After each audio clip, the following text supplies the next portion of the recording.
produces, you know, the oil that this country thrives on. You said earlier you want to see restructuring. When you say restructuring, what do you want to see? Well, the first thing I want to see is for this country to go back to where we stopped, the principle of derivation, where the man that produces groundnut and cocoa has a lot of money to spend.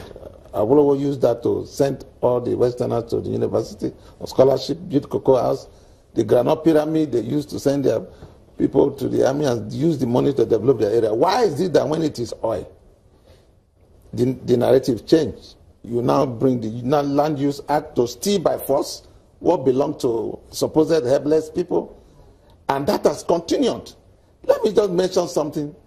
There was a memorial bus donated in the name of Kesero, and hard work, no mesh, no engine, no tire, that we were supposed to use. Platform London donated. We were supposed to use to celebrate the 20th anniversary of the murder of Kesero. It's been seized today, since 2015, by Ahmed Ali, the custom board, because he was the only military officer on the tribunal that murdered Ken. Nobody is talking. The man who was the chairman, Justice Alta, has been rewarded as the president of Court of Federal High Court. Okay. That kind of thing. It's injustice. We must go back to reverse all these things. Go to the Niger Delta where I come from. The East-West Road, should we go out to fight first before they will do so? Let's go back. Let's to that point. Let's stop. Let's go back, reverse it. Scrap the Land Use Act. It's antiquated, of course. Then principle of derivation.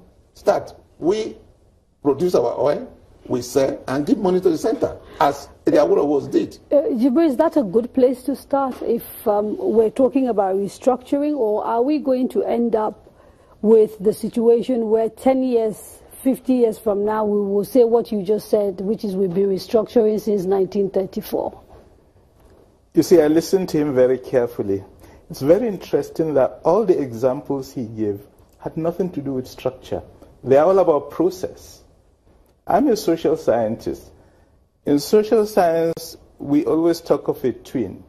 There's structure, there's process. He is talking about policy. He is talking about law. He is talking about democracy. These are issues around process. So the first point we need to clear in this country is that often when people talk about structure, they actually mean process. So there's a huge problem about terminology. The second point I want to make about structure is, let's go back to the original sin. The original sin of structure in this country, you had three regions. One of them, the north, 70% of the territory, 55% of the population, in 1959 when the first election took place. That meant it was a loaded structure that gave permanent power to one group. And that is historically the basis for demand of restructuring. And then we embarked on that journey, and from those three regions, two originally in 1934, we now have 36 and a half states. The FCT being the half states. So what does that mean in terms of where we've been headed for? Throughout that process, we were talking structure, while the real issue is that the process, the issue of democracy, the issue of the rights of the people, the issue of who exercises power, the people or a minority elite, all those issues have been neglected. And I think part of the debate is really to educate ourselves that often we have serious problems of process that we think are problems of structure. Okay, thank you very much. Don't forget, you can watch us. We are streaming live on Facebook, YouTube, and Periscope. And you can join the conversation on Twitter at Channels TV or at Kedria Ahmed. I want to start bringing in the audience. And what I'd like us to do is, if you don't mind, when you are about to speak, if you could tell us who you are, just so that our audience have a context of the place your comments are coming from. And if we could start, I think there's someone already holding a mic. Your comments about what has been discussed so far about Biafra being a metaphor for restructuring and the issues that we're trying to grapple with around what sort of restructuring we should be looking at if that is the solution. Well, thank you very much. And thank you for inviting me. I think... your name, sir, please. My name is Honorable Mohammed Kumalia. I was a former minority leader in the House of Representatives, 1999 to 2007. I think the first thing is that we cannot continue to live in the past.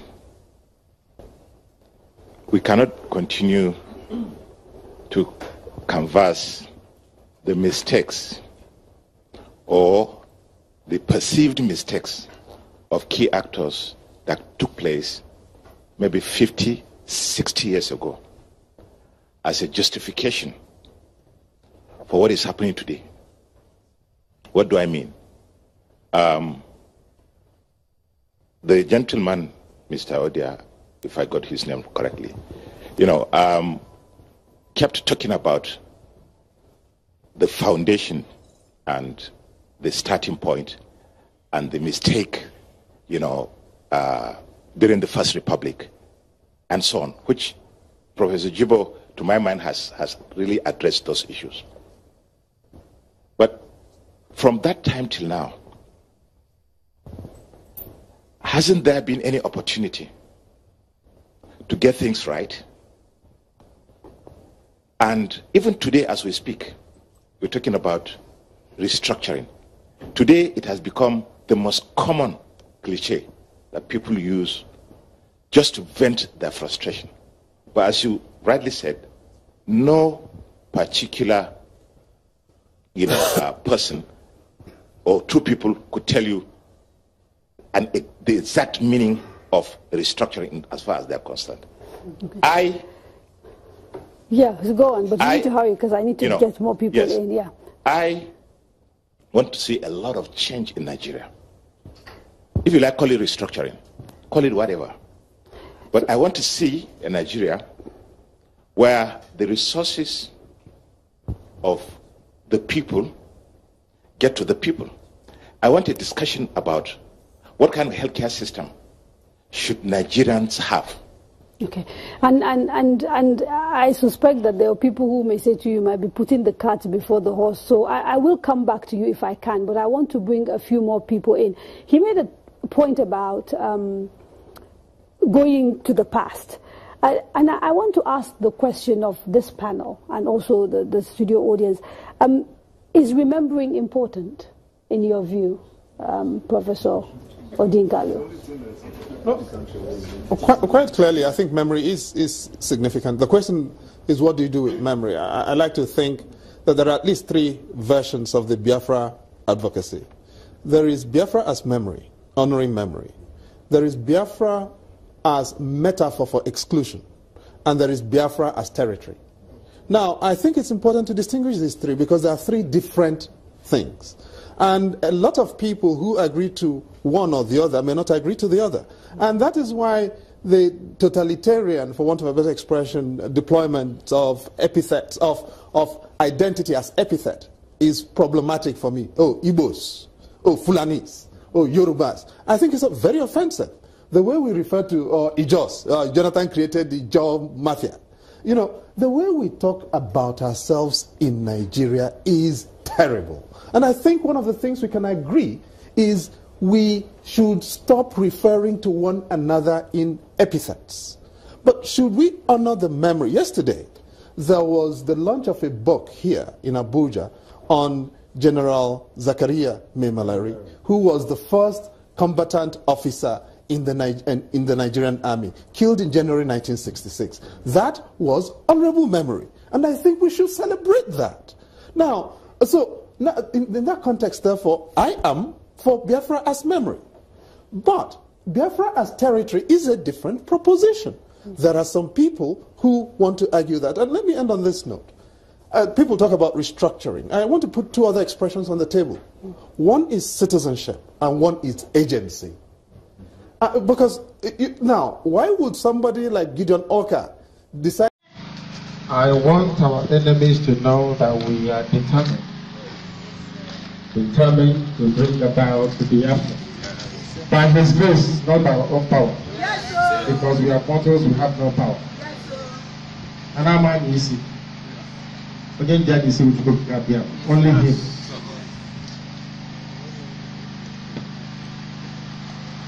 What brings me joy and gladness is that there are some people, young people that left not too long ago. They are having a national youth summit for believers. Those of us under this very color, under this banner. I think something around July, 15th of July or so. Before Radio Biafra came, before we came, or should I say, before Biafra determined that we should come, I hardly go out on the road to see people like you, dressed this way, walking about food. I'm sure you know that. Never before, never. If you're lucky, you see Christmas celebrating, Church of God and Adura, or Celestial Church maybe. I never saw people moving about like this. Proudly on the road. If you have seen it, tell me. Before, it wasn't there. 25 years. 25 years. Amazing. But that tells you how far we have come. That now people proudly stand up and set the Kiddush Shabbat of the Lord. You know what it means? As we are saying it every blessed day, so is the Most High watching us. And saying, because of those people, because of this man, I will bring Biafra. You don't know that? They said, because of you. Not because of our righteousness or because we are good, no. As I told them also inside the while ago, people are also lost with interest to think about Biafra. You know that? Yes. If you don't think of Biafra, how are you going to worship you? How? Can you worship because in the foreign land? No. Because right now we're in the foreign land. In case some of you think that what happened in Egypt was a fluke, when the children were taken into captivity in Babylon, they also sang the song and said, how can we worship you in a strange land? It's not possible. Yes. Is that correct? Yes. So people are there by himself knows. If he wants us to build temples and not churches, to give synagogues for him, then Biafra had better come. Because when Biafra comes, according to his divine will, when we go out and we start meeting people, we will say, without him, I will not Biafra. Do you understand that? Yes. And there is no stronger message of compassion than that. Yes. The reason why the children of Israel kept up the message of the Most High is because he brought them out from Egypt. Is that not correct? Yes. You must do as you are told. Everything I tell you is a message from heaven. I can't wake up and ask you not to eat. Not to start eating grass. Never. Anything I tell you is how heaven wants me to tell you. Sometimes I go out to listen to advice from people. This very morning, as I was going to the first time, prophets have come to warn me. People I do not know to stop listening to the counsel and advice of men. And do that thing that you think that I'm putting me to do. If you want to see Biafra, don't know how to know. I'm telling you the truth. If they know we are very, very serious, they will come to beg us before them. They I'll go to bed. I said, oh, that's good. Mind you, after the 5th of May, they came to bed. After that 8th of May, they came to bed. But your government doesn't allow them to come. Especially, they said no. That they should come to see IBOB. That they are the governors of annexing. That they control how the people will listen and how they think. Is it true? Can they control the people? It is IBOB that owns the people. Yes. By the grace of the Most High, not them. On the 8th of November, we will put the name of the people that will control the people. Say our land. Yes, sir. That's a little number.